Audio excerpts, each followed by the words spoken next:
आजकल स्वास्थ्य से जुड़ा एक पहलू काफ़ी चौंका रहा है। डायबिटीज़, जिसे हम अक्सर 40 या 50 के बाद की समस्या मानते थे, अब 20 और 30 साल के युवाओं में भी तेज़ी से बढ़ रही है। आज हम इसी बदलते रुझान के कारणों और संकेतों पर थोड़ी बात करेंगे, जो कुछ हालिया अध्ययनों और लेखों से सामने आए हैं। इसमें सबसे पहला और शायद सबसे अहम मुद्दा है हमारा खान पान। बिल्कुल। आजकल जिस तरह का खाना आम हो गया है, तुरंत तैयार होने वाले जंक फूड, मीठे पेय पदार्थ, हाँ, और वो तरह तरह के प्रोसेस्ड स्नैक्स भी। हाँ, इनसे होता क्या है कि खून में शुगर का स्तर अचानक और तेजी से बढ़ता है। कुछ रिपोर्ट्स तो ये भी बता रही हैं कि कुछ खास किस्म के जो अल्ट्रा प्रोसेस्ड फूड्स हैं, उनमें मौजूद एडिटिव्स सीधे इंसुलिन प्रतिक्रिया को गड़बड़ा सकते हैं। हाँ, और ये चीज सीधे हमें इंसुलिन रेजिस्टेंस की तरफ ले जाती है।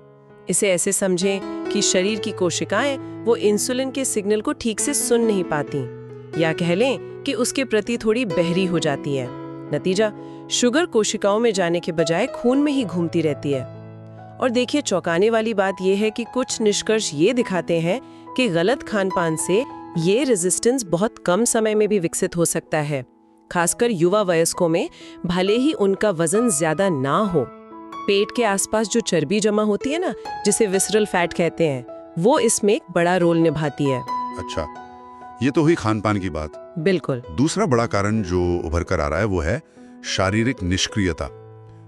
घंटों एक ही जगह बैठे रहना, चाहे वो ऑफिस के काम के लिए हो या घर पर स्क्रीन के सामने। और इसका असर सिर्फ कैलोरी कम जलने तक ही सीमित नहीं है। देखिए, जब हम लगातार बैठे रहते हैं तो हमारी मांसपेशियां ग्लूकोज का सही इस्तेमाल नहीं कर पाती। कुछ शोध तो यहाँ तक इशारा करते हैं कि इससे कोशिकाओं के जो ऊर्जा बनाने वाले हिस्से हैं, माइटोकॉन्ड्रिया, उनकी कार्यक्षमता पर भी असर पड़ता है। दिलचस्प बात यह है कि अगर कोई रोज जिम जाता भी है लेकिन बाकी पूरा दिन बैठा रहता है, जिसे एक्टिव काउच पोटैटो कहते हैं, उसमें भी मेटाबॉलिज्म यानी शरीर की जो चयापचय प्रक्रिया है वो धीमी पड़ सकती है। लगातार बैठे रहना अपने आप में एक जोखिम है। और तीसरा पहलू जो अक्सर नजरअंदाज हो जाता है वो है तनाव और नींद की कमी।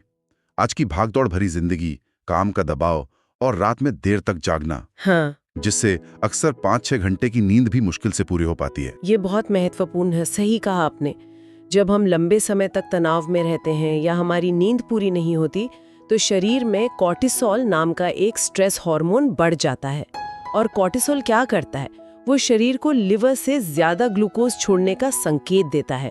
इससे ब्लड शुगर का स्तर बेवजह बढ़ जाता है। कुछ अध्ययनों में ये भी पाया गया है कि सिर्फ एक रात की खराब नींद भी अगले दिन इंसुलिन सेंसिटिविटी को कम कर सकती है।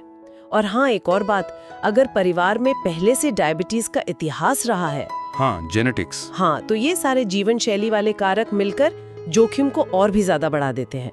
पारिवारिक इतिहास एक तरह से इस खतरे को कई गुना कर देता है। तो अब सवाल ये उठता है कि अगर कम उम्र में ये समस्या बढ़ रही है तो इससे बचने या इसे संभालने के लिए क्या किया जा सकता है? सबसे पहले तो खान पान में बदलाव। चीनी और मैदे जैसी जो रिफाइंड चीजें हैं उनको कम करना। इसकी जगह साबुत अनाज, फल, सब्जियां, दालें और नट्स और सीड्स जैसे स्वस्थ वसा उनको अपने भोजन में शामिल करना चाहिए। और देखिए, ध्यान सिर्फ क्या खा रहे हैं पर नहीं, बल्कि कैसे वो भोजन ब्लड शुगर को प्रभावित करता है, इस पर भी होना चाहिए। जैसे कि कम ग्लाइसेमिक इंडेक्स वाले खाद्य पदार्थ चुनना। ठीक है। और शारीरिक गतिविधि के बारे में क्या? रोजाना कम से कम 30 मिनट की कोई भी मध्यम गतिविधि जरूरी है, चाहे वो तेज चलना हो, योग हो, साइकिल चलाना हो या हल्का फुल्का व्यायाम। देखिए, शुरुआत में तीव्रता से ज्यादा नियमितता महत्वपूर्ण है। धीरे धीरे इसे बढ़ाया जा सकता है। और लक्ष्य ये होना चाहिए कि दिन भर में बैठने के जो लंबे दौर हैं उनको बीच बीच में तोड़ा जाए। उठकर थोड़ा चल फिर लिया। अच्छा, और नींद का क्या? उसे कैसे ठीक करें? नींद को प्राथमिकता देना ये बहुत जरूरी है। कोशिश करनी चाहिए कि रोज रात 7-8 घंटे की गहरी नींद लें। इसके लिए एक नियमित सोने जागने का समय तय करना और सोने से पहले स्क्रीन टाइम कम करना ये मददगार हो सकता है।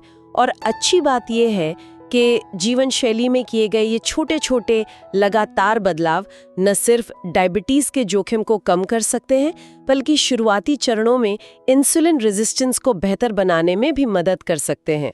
तो कुल मिलाकर संदेश साफ है ना?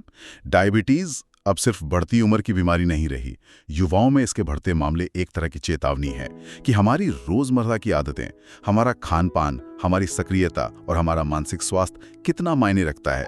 आज की छोटी-छोटी स्वास्थ्य आदतें ही कल के बड़े स्वास्थ्य जोखिमों से बचा सकती हैं। हाँ, बिल्कुल।